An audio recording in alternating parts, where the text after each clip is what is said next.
অমিতাভ বচ্চন না থাকলে হয়তো আজও আপনি ক্যাডবেরি ডেয়ারি মিল্ক খেতে পারতেন না। আসলে কি হয়েছিল, 2013 সালে একটি বাচ্চা ক্যাডবেরির চকলেট খাচ্ছিল।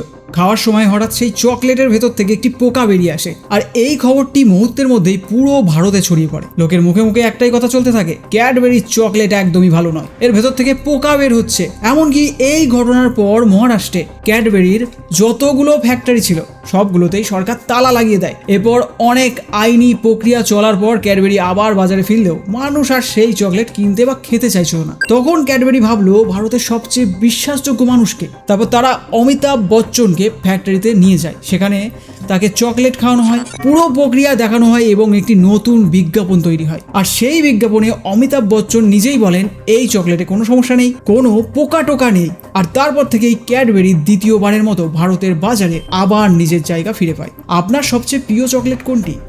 কমেন্টে অবশ্যই জানাবে।